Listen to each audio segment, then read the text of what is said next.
네, 오늘은 여러분들하고 이스라엘 왕조의 초기 역사 그 이야기로 여행을 한번 떠나보려고 합니다. 여기 있는 우리 어린이 여러분, 이스라엘의 첫 번째 왕이 누군지 혹시 알까요? 모른다는 대답을 자신 있게. 훌륭한데요? 네. 몰라요? 전혀 몰라? 아브라함은 한참 전에. 예, 한참 전에. 예. 아브라타카? 그러면은 우리 청소년 아세요? 이스라엘의 첫 번째 왕. 서우는 모른다고 했고 시은이 알아? 네, 모른다. 어디서 연우? 연우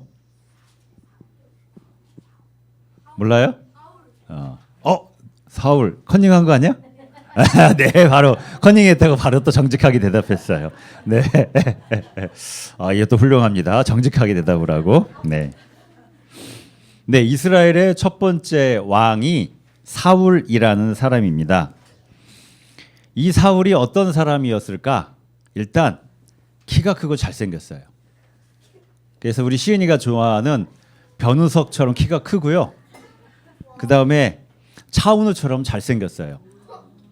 사울이 지나가면요, 사람들이 우와 하고 저절로 감탄을 할 만큼 외모가 출중했다고 그래요. 이게 다른 사람보다 머리 하나가 더 있었대요. 키가 얼마큼 더 크냐면은.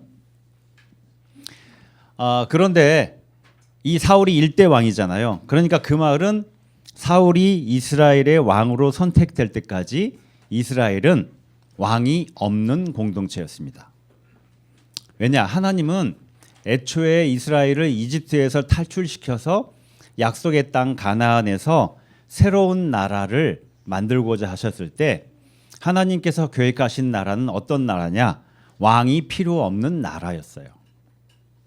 노예 생활을 하다가 억압과 착취 속에서 해방돼서 자유민이 됐잖아요.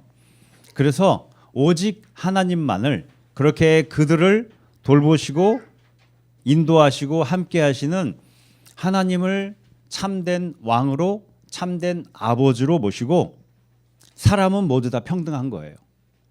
사람 위에 사람이 없고 사람 밑에 사람이 없는 모두가 평등한 정의의 세상을 이루며 살도록 그렇게 해서 하나님이 그들을 이끄셨던 거죠.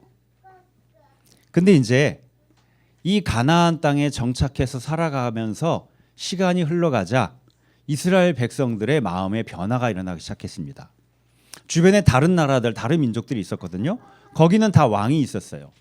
그렇게 왕이 다스리는 나라를 부러워하기 시작했어요. 가장 큰 이유는 그 시대는 고대 사회고 수시로 전쟁이 일어났던, 크고 작은 전투와 전쟁이 일어났던 전쟁의 시대였습니다. 그런데 왕이 다스리는 나라는 일단 정규군이 있었어요.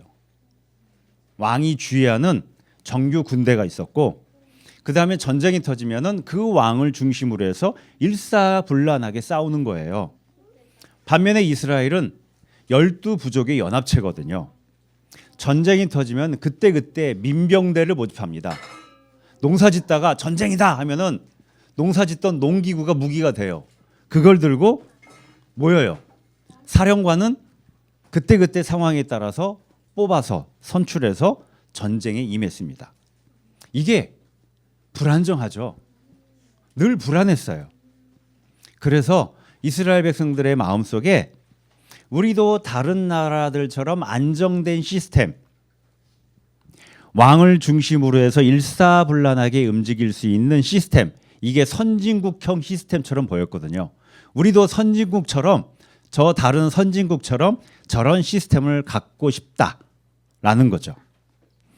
이스라엘 백성의 이런 요구에 대해서 하나님이 처음에는 매우 부정적이셨습니다. 왜냐? 인간의 권력이 얼마나 쉽게 오염되고 백성들을 억압할 수 있는지를 너무도 잘 알고 계셨기 때문이에요. 그래서 이스라엘 백성들에게 하나님이 경고를 하십니다.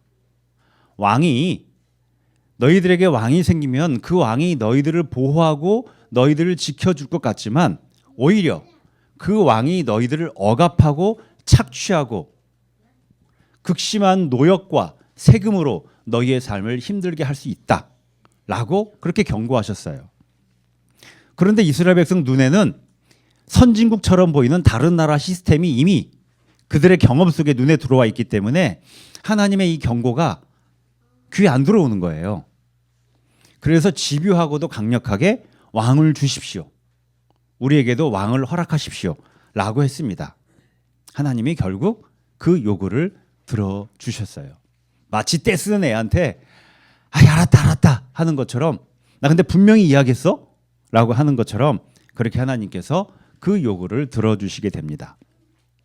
이렇게 해서 이런 과정에서 선택된 사람이 사울이었어요. 자, 왕으로 선택됐는데 이 사울이 가야 할 길이 멀고도 멀어요. 왜냐? 아직 이스라엘의 사회 전반적인 분위기는 12부족 연합체예요. 그래서 부족의 목소리, 부족 대표의 목소리가 여전히 사울보다도 왕인 사울보다도 더 크고 더 영향력을 갖고 있었습니다. 그때 당시에 사울의 왕권은 왕인데 그 왕의 권력과 위상이라는 것은 흔들리는 나뭇가지처럼 늘 불안정했어요. 그래서 이 불안정한 왕권을 견고하게 세우는 것이 사울에게 주어진 가장 시급한 과제였던 거죠. 그래서 백성들한테 왕으로서의 위상, 왕으로서의 리더십을 증명하는 게 필요했습니다. 가장 확실한 증명은 뭐냐? 전쟁에서 이기는 거예요. 전쟁에서 승리하는 것만큼 왕으로서의 리더십을 보여줄 수 있는 가장 확실한 증명은 없었습니다. 그래서 사울이 주변 국가 중에서 옆에 있는 다른 나라들과 싸워서 전쟁에서 승리하려고 계획을 세웁니다. 사울이 에니어그램으로 몇 번일까요? 8번입니다. 그래서 8번이기 때문에 머리형들은 제일 약한 놈 저걸 잡아가지고 저하고 싸워서 이겨서 승리를 쟁취해야지 하는데 8번은 어떻게 할까요? 주변에서 제일 센 놈하고 싸워서 걔를 잡으면은 확실하게 내가 얼마나 힘이 있는 거를 보여줄 수 있잖아요. 그래서 주변 국가 중에서 가장 이스라엘을 많이 괴롭혔던 그런데 가장 강대국이었던 블레셋을 공격하기로 계획을 세웠습니다. 이게 큰 모험이에요. 왜? 강대국이니까. 이 당시에 블레셋은 이스라엘과는 비교가 되지 않은 군사력과 경제력을 가진 나라였어요. 이때 당시가 청동기 문화에서 철기 문화로 문화가 문명이 변환되는 시기였거든요. 근데 블레셋은 철기 문화가 완전히 정착된 나라였어요. 반면에 이스라엘은 아직 청동기 문화에 머물러 있었습니다. 여러분 성경에 보면은 이스라엘 군대가 싸울 때 쇠로 된 철기 무기를 가지고 있는 사람은 딱 두 사람이었어요. 사울하고 요나단. 요나단은 사울의 아들이거든요. 나머지는 다 청동기. 그것도 삽, 곡괭이, 부직갱이 이런 청동기로 만든 농기구가 곧 무기가 돼서 모인 게 이스라엘의 군대거든요. 거기에다가 블레셋은 지중해 해안을 끼고 있는 5개의 도시의 연합국가예요. 해안을 꼈다는 건 뭐예요? 활발한 무역이 이루어졌다는 겁니다. 그래서 그 지역에서 가장 부유한 경제력을 가지고 있는 나라예요. 전쟁은 군사력도 중요하지만 그걸 받쳐주는 경제력이 아주 중요하죠. 이런 현실 속에서 사울이 이 강력한 블레셋과 싸워서 내 승리를 쟁취하고 그래서 왕으로서의 내 위상을 확고히 하겠다라는 거죠. 근데 아무리 사울이지만 아무리 8번이지만 이 블레셋과 전면전은 위험 부담이 너무 큰 거예요. 그래서 어떻게 했느냐? 국지전을 일으키기로 합니다. 작지만 명확한 승리를 보여줘야겠다 해서 상비군 이스라엘 역사상 최초로 상비군을 조직합니다. 3,000명의 정규 군대라고. 근데 다른 나라 정규 군대하고 비교하면은 아직 어설프지만은 어떻든 3,000명의 상비군을 조직해요. 그리고 그 중에서 1,000명을 아들 요나단에게 줍니다. 그리고 블레셋의 수비대를 공격하라고 그래요. 그러니까 국경선 어딘가에 블레셋을 지키는 어떤 부대를 공격하라는 거죠. 결과는 어떻게 됐을까요? 결과는 승리를 거두게 됩니다. 아마도 불시에 공격하는 유격전을 벌였던 것으로 그 예상이 돼요. 이스라엘 백성들이 이때 전쟁에서 많이 했던 게 유격전이었어요. 이 승리의 소식을 들은 이스라엘 백성들이 사울에게로 모여들었습니다. 블레셋과 싸움에서 승리했다니, 블레셋을 이겼다고? 이 승리를 기뻐하면서 그 다음에 혹시 이루어질 수 있는 블레셋의 보복 공격을 대비하기 위해서 수십만 명의 이스라엘 백성들이 사울에게로 모여들었습니다. 자, 그런데 그 다음에 공격을 받은 블레셋이 대응을 하는데 이게 예상보다도 훨씬 더 강력한 양상으로 펼쳐지게 되는 거예요. 블레셋은요, 잘 됐다. 이것들이 니네가 먼저 공격했지 하면서 아예 이걸 빌미로 이스라엘과의 전면전을 치르고 작정을 한 것 같았어요. 여러분, 사무엘상 13장 5절을 같이 한번 찾아보겠습니다. 사무엘상 13장 5절. 이 마이크 볼륨 조금만 더 키워줄래요? 사무엘상, 네, 좋아요. 13장 5절. 13장 5절입니다. 사무엘상 13장 5절. 네, 제가 읽어볼게요. 블레셋 사람들도 이스라엘과 싸우려고 모였는데 병거가 3만에다가 기마가 6천이나 되었고 보병은 바닷가의 모래알처럼 많아서 셀 수가 없었다. 블레셋 군대는 벳아웬의 동쪽 믹막스로 올라와서 진을 쳤다. 블레셋 군대가 왔는데 철제 무기로 중무장한 전차, 여러분 전차 알잖아요. 드라마나 영화에 나오는 말 2마리, 3마리, 4마리가 끄는 전차가 3만 대. 이건 좀 과장인 것 같아요. 막 세다 보니까 더 이상 못 세고는 3만 대 이랬던 것 같아요. 이 기록은. 전차 3만 대는 로마군도 이렇게 많이 가질 수 없어요. 어쨌든 좀 과장됐지만 많은 전차를 가지고 있다는 거죠. 지금으로 하면 탱크예요. 탱크를 가지고 있다는 거예요. 그 다음에 기병이 6천 명. 그리고 보병은 숫자를 셀 수 없을 정도로 많이 모여들었다. 이스라엘을 공격하기 위해서. 진격 준비를 하고 있는 거죠. 이 광경을 본 이스라엘 사람들이 어떠했을까? 바로 이어서 6절, 7절입니다. 이스라엘 사람들은 자기들이 위급하게 되었다는 것과 군대가 포위되었다는 것을 알고는 저마다 굴이나 숲이나 바위틈이나 구덩이나 웅덩이 속으로 기어들어가 숨었다. 한번 장면을 상상해 보세요. 기어들어가 숨었다. 히브리 사람들 가운데서 더러는 요단강을 건너서 갓과 길르앗 지역으로 달아났다. 사울은 그대로 길갈에 남아 있었고 그를 따르는 군인들은 모두 떨고 있었다. 그 광경을 보고 두려워서 구덩이든 웅덩이든 숲이든 바위틈이든 아이들이 까꿍하고 나 안 보인다 하는 것처럼 어떻게 해서든지 나만 숨으면 되는 거예요. 심지어는 아예 강을 건너서 저 멀리 도망쳐 버렸어요. 그리고 사울 주변에 남아있는 이 상비군들도 모두 두려움에 떨고 있는 거죠. 그 블레셋 군대의 유용을 보니까. 왕권을 강화하기 위해서 벌인 일이 왕권은커녕 나라가 망하게 생긴 거예요. 그 지경이 됐습니다. 여기서 이 왕 사울이 선택할 수 있는 길은 딱 한 가지였어요.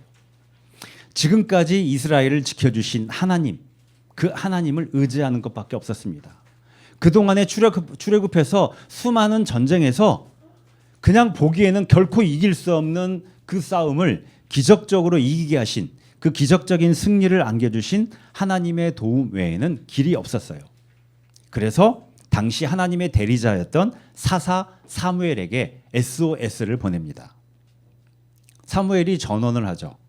내가 길갈에 갈 테니까 내가 도착할 때까지 7일간을 기다려라. 자, 이제부터 사무엘이 도착할 때까지 7일간을 사울과 그 군대가 기다리는 겁니다. 이게 피 말리는 시간이에요. 그 기간 동안에 블레셋의 전차가 달려오고 기병이 달려오고 그런 일이 생기면 어떻게 되겠어요? 아마 밤잠도 제대로 못 자고 밥도 입에 제대로 넘어가지 않고 그러면서 이 7일의 시간을 보냈을 거예요. 그리고 다행히 7일 기간 동안에 아무 일도 없었고 7일째 아침 해가 밝았습니다. 근데 9시가 되고 아침 10시가 되고 11시가 되고 점심때가 넘어가는데 사무엘이 나타나지 않는 겁니다. 사울과 함께 있던 백성들은 그 불안을 더 이상 견디지 못했어요. 백성은 사울에게서 떠나 흩어지기 시작했다. 그나마 남아있던 백성들, 군인들조차도 두려워서 불안 속에서 견디지 못하고 사울을 떠나서 흩어지기 시작했습니다. 도망치는 거죠. 진영을 이탈하는 거예요. 자, 여러분 여기서 사울이 뭘 할 수 있을까요? 이제 사울은 어떻게 해야 될까요? 이대로 가면은 전쟁을 시작하기도 전에 항복하고 목숨을 구걸해야 될지도 몰라요. 사울은 정말 다급해졌죠. 너무도 다급해졌습니다. 그래서 어떻게 했느냐? 스스로 제사장이 되어서 사무엘이 해야 될 그 일을 스스로 자기가 하는 겁니다. 하나님께 번제를 드렸어요. 여러분 여기서 번제는 이스라엘 백성들이 전쟁을 벌일 때 이 전쟁의 모든 것을 그리고 승리는 하나님께서 주신다. 이 모든 시작과 끝까지의 과정을 하나님께 내어 맡긴다는 아주 중요한 믿음의 예식이었습니다. 그리고 그렇게 하나님을 믿는 믿음으로 우리가 나가서 싸우리라 하면서 그 공동체를 믿음 가운데 결속시키는 가장 중요한 민족 공동체의 예식이었어요. 그래서 그렇게 중요했던 만큼 아무나 할 수 있는 게 아니었어요. 오직 하나님의 위임을 받은 사사 사무엘만이 할 수 있었죠. 그런데 사울이 너무도 다급해지니까 그게 문제가 아닌 거예요. 야, 번제를 드리자 해서 스스로 직접 번제를 드리게 됩니다. 이게 월권이에요. 대통령이 권한을 넘어서 국회를 멈추려고 했던 것처럼 사무엘이 올 때까지 7일을 기다리라고 하는 그렇게 하나님을 기다려라. 믿음으로 그 시간을 버텨라. 믿음으로 그 시간을 견뎌라. 이걸 깨트린 거예요. 마치 우리말로 하면은 헌법 질서를 유린한 것과 같은 일이었어요. 번제를 막 드리고 났는데 드리기 전에 오지. 번제를 드리고 딱 끝났더니 그때 사무엘이 도착했습니다. 그래도 사울은 그렇게라도 온 사무엘이 너무도 반가웠어요. 이제 살 수 있는 길이 있겠구나. 이제 뭔가 살 길이 있겠구나 하면서 사무엘을 맞이합니다. 그런데 이미 번제를 드린 것을 본 사무엘의 태도가 아주 싸늘해요. 아주 심하게 사울을 질타합니다. 임금님은 어찌하여 이런 일을 하셨습니까? 왜 7일간을 기다리지 못한 겁니까? 그렇게 하나님을 믿지 못하는 겁니까? 왜 하나님이 진정한 우리의 왕이고 우리에게 승리를 주시는 분이라는 것을 믿지 못하고 있는 겁니까? 여러분 사무엘의 이 말에 대해서 사울이 뭐라고 할까요? 여러분이 사울 입장이라고 생각해 보세요. 할 말이 없을까요? 사울도 할 말이 있어요. 자, 여러분 13장 11절 12절을 찾아보겠습니다. 사무엘상 13장 11절 12절.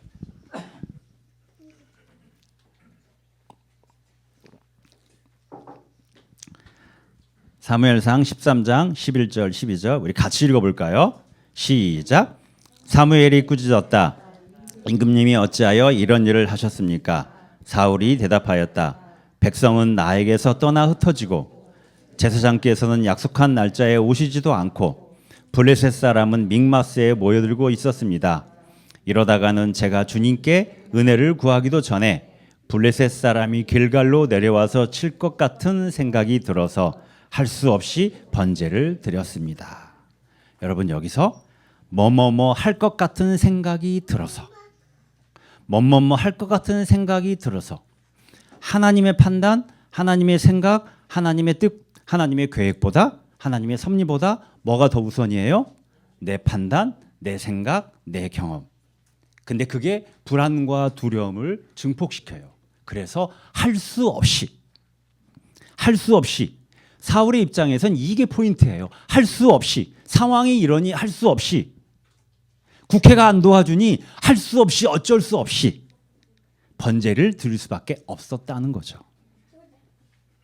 여러분 근데 오늘 이 사건의 전모를 보면은 사실 사울의 입장에서는 그럴 수 있을 것 같아요.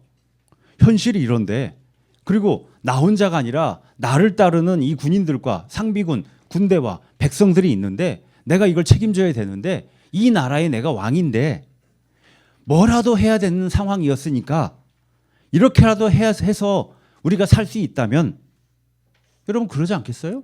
나는 그런 마음을 했다. 나라와 민족을 구하기 위해서 이런 거다. 나라를 정상화시키기 위해서 이런 거다라고 할 말이 있어요. 사울 입장에서는. 사울이 이렇게 이야기하니까 사무엘이 아주 더 단호하게 더욱더 강력하게 질타를 합니다. 해서는 안 될 일을 하셨습니다. 주 하나님이 명하신 것을 임금님이 지키지 않았습니다. 그리고 사울에게는 청천벽력과 같은 선언을 하죠. 이제는 임금님의 왕조가 더 이상 계속되지 못할 것입니다.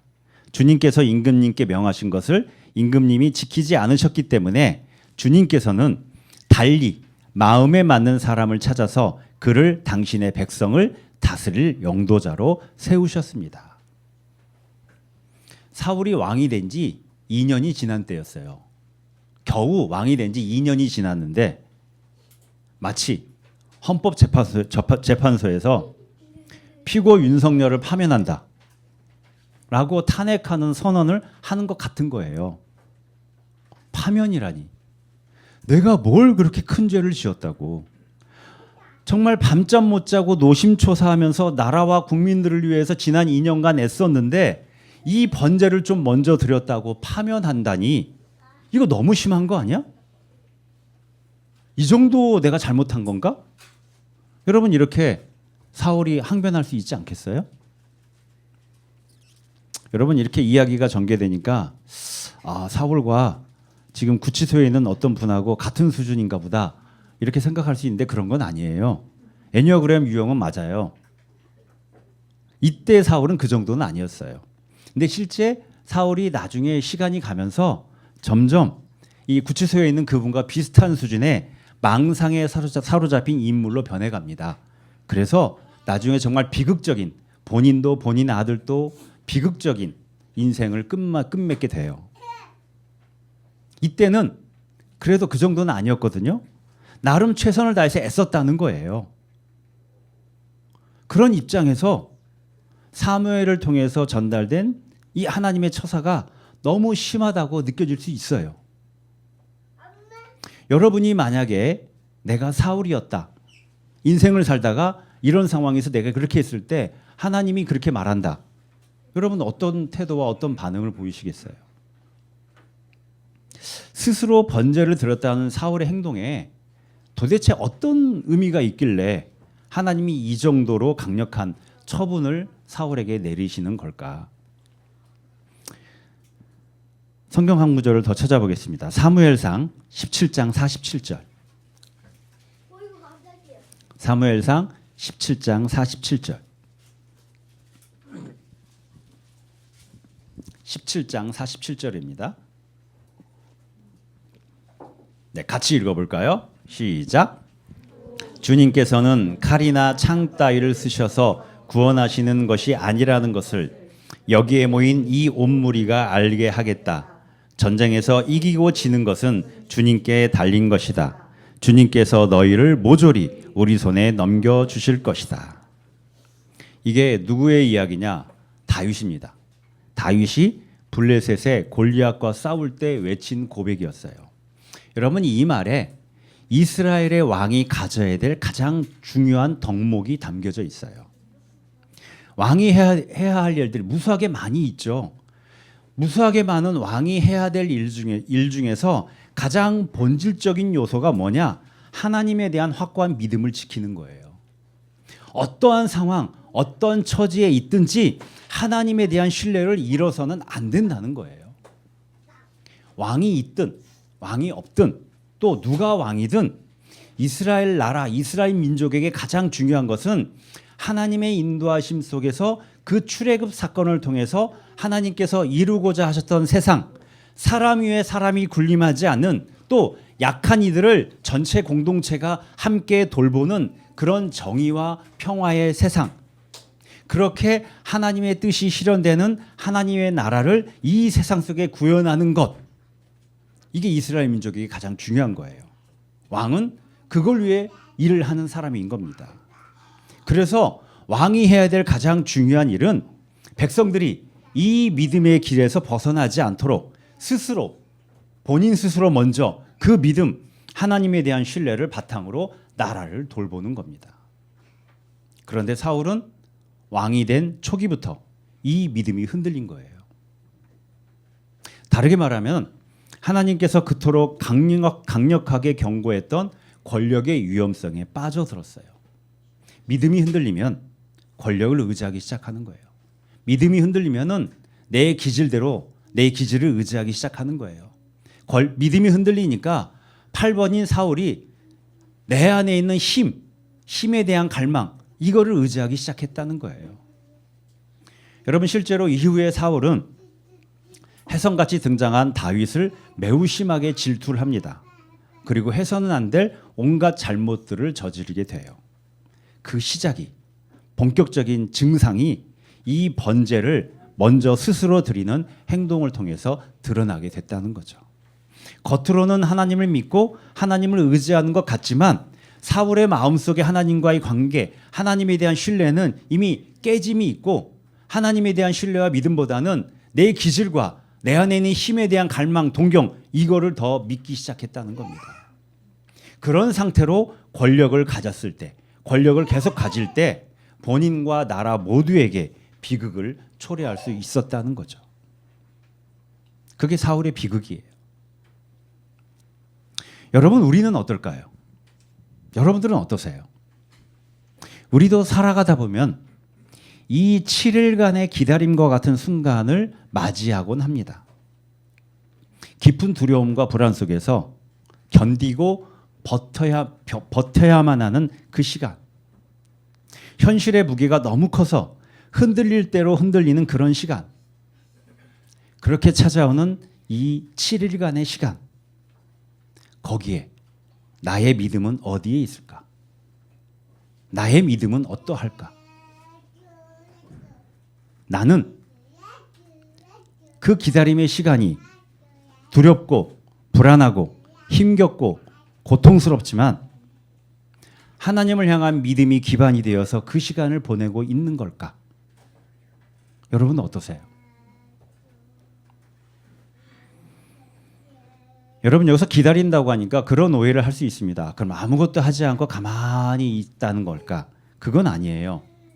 사울도 이 7일 동안의 시간 동안 그냥 손 놓고 가만히 있기만 할 필요가 없었어요. 어떻게 해서든지 싸워서 이기기 위해서 전략회의를 할 수도 있고요. 병사들의 훈련에 박차를 가하면서 사무엘을 기다릴 수도 있어요.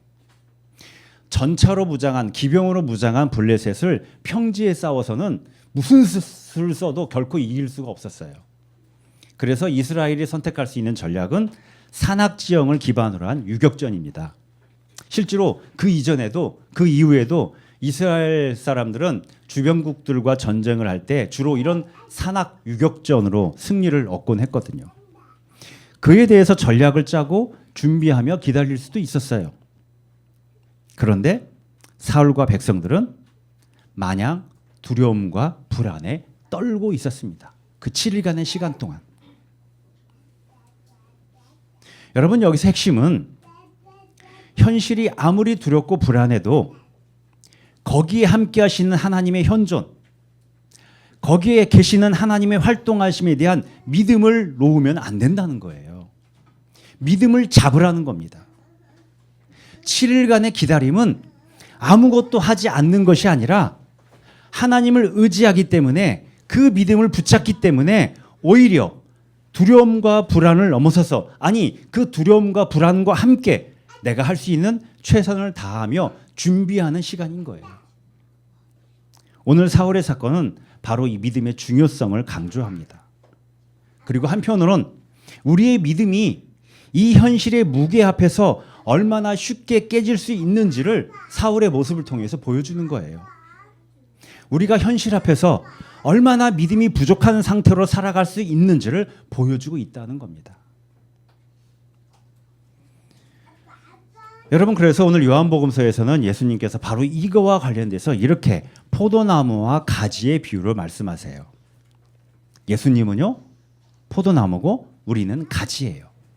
가지는 나무에 붙어 있어야만 그 생명을 영위할 수 있고 열매를 맺을 수 있어요. 여러분, 저를 한번 따라해 보시겠습니다.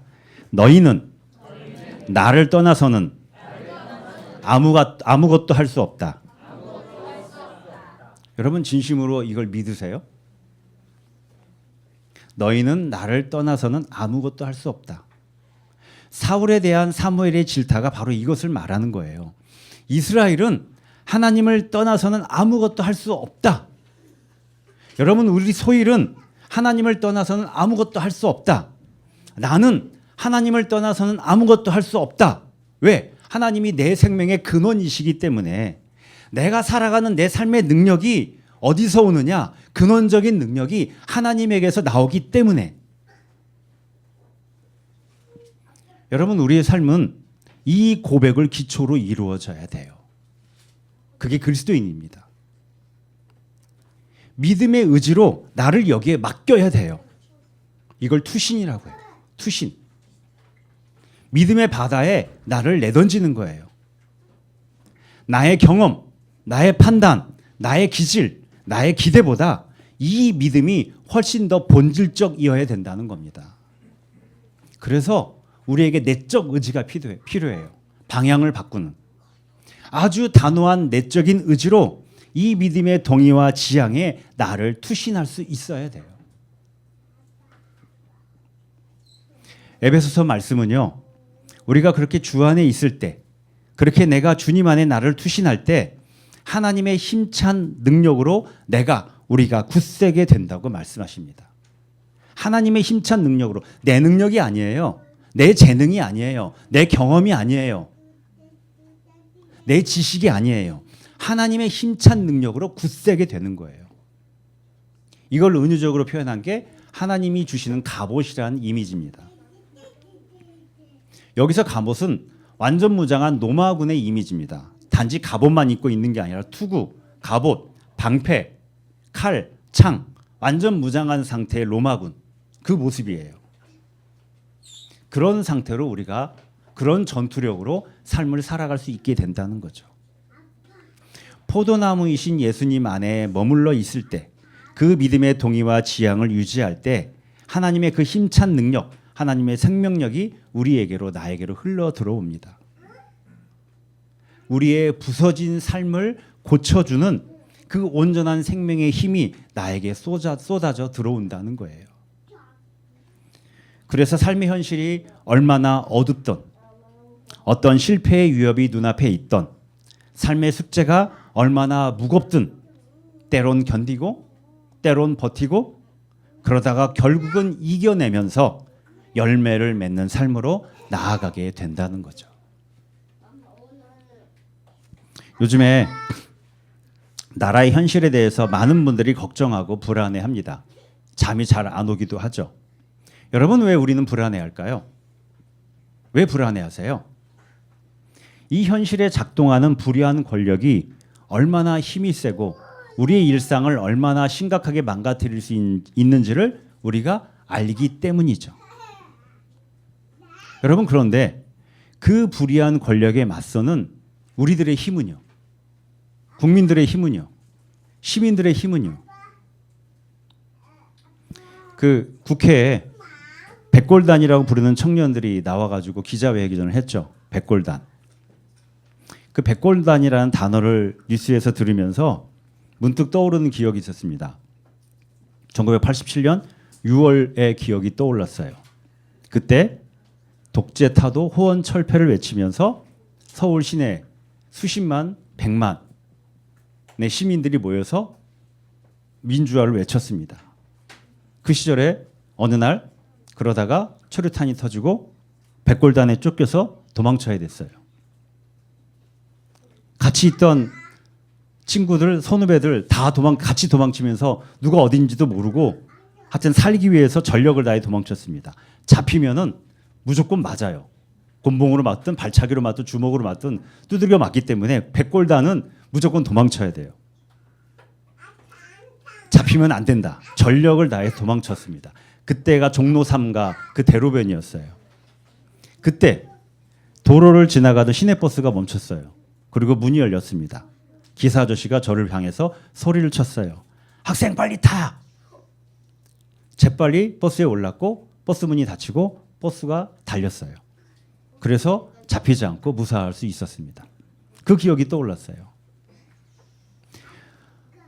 여러분, 불의한 권력이란 현실이 아무리 강력해도 백골단이 아무리 무서워도 버스를 멈추고 문을 열어주었던 그 기사 아저씨, 그 시민, 거기에 있는 힘보다 강력하지 못해요.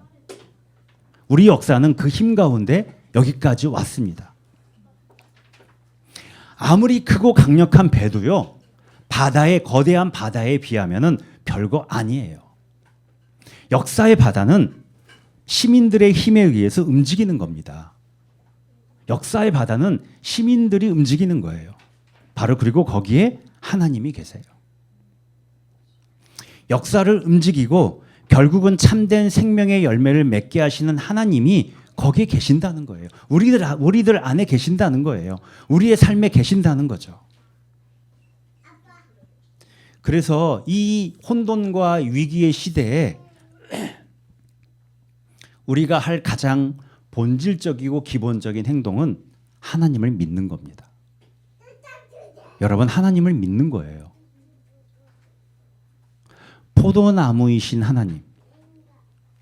현실이 아무리 어둡고 힘겹고 불안하고 두렵다 할지라도 하나님을 향한 믿음의 동의와 지향을 유지하는 것.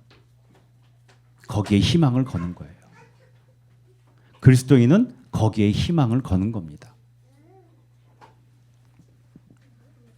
제가 개인적으로 가장 큰 영향을 받은 신학자 중에 한 분이 틸리라는 분이 있습니다. 틸리. 이분이 이런 이야기를 했어요. 당신은 당신의 존재가 존재의 근원에 뿌리 내리고 있다는 사실을 깨닫게 될 때 찾아오는 존재의 용기를 가져야 합니다. 당신은 당신의 존재가 존재의 근원, 기반에 뿌리 내리고 있다는 사실을 깨닫게 될 때 찾아오는 존재의 용기를 가져야 합니다. 되게 고민하고 방황하던 저희 20대 시절에 저에게 삶의 용기를 갖게 해준 말 중에 하나입니다. 존재의 용기. 존재의 근원이신, 포도나무이신 예수님과 우리가 믿음의 동의와 지향으로 연결되어 있을 때 우리는 존재의 용기를 갖게 돼요. 그 어떤 어둠이든 넘어설 수 있는, 심지어는 죽음의 힘마저도 넘어설 수 있는 그 용기, 존재의 용기로 살아갈 수 있게 되는 겁니다. 여러분, 우리 소율교회가 소망하는 소박한 일상은 바로 이 믿음이 있어야지 가능해요. 우리가 아무리 애써도 우리의 노력은 분명한 한계를 가지고 있어요. 우리의 거짓 자아는 오히려 우리의 그런 노력 가운데서 우리가 변질되고 왜곡되고 뒤틀리도록 여러 가지 유혹으로 우리를 이끌어가는 경우가 너무 많이 있습니다. 그렇지만 우리가 존재의 기반이신 포도나무이신 예수님 안에 거할 때 우리는 지속적으로 성장하면서 거짓 자아에서 참 자아로 변화되는 소박한 일상의 삶을 계속 살아가게 될 겁니다. 그리고 이 세상 한복판에서, 너무도 현실적인 이 세상 한복판에서 서서히 차근차근 성장하는, 선해지는, 아름다워지는, 친절해지는, 그리고 마침내는 풍성한 열매를 맺는 나 자신을 내 스스로 목격하게 될 겁니다. 여러분, 우리 모두가 2025년 새해를 새로 맞이했습니다. 우리 소율가족 모두 무엇보다 믿음의 동의와 지향으로 살아가길 바랍니다. 그래서 주님 안에서 하나님의 힘찬 능력, 나의 능력이 아니라 하나님의 힘찬 능력으로 굳세게 되기를 바랍니다. 그렇게 존재의 용기가 더욱 빛을 발하는 삶을 살아가는 우리의 1년이 되기를 바라겠습니다. 기도하겠습니다.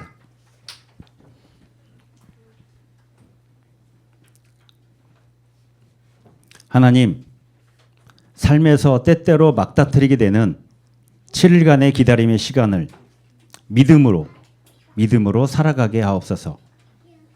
포도나무이신 주님 안에 거하며 그 믿음의 동의와 지향으로 더욱 굳세어지게 하여 주시옵소서. 그렇게 존재의 용기를 가진 삶을 살아가는 우리가 되게 하옵소서. 예수 그리스도의 이름으로 기도합니다.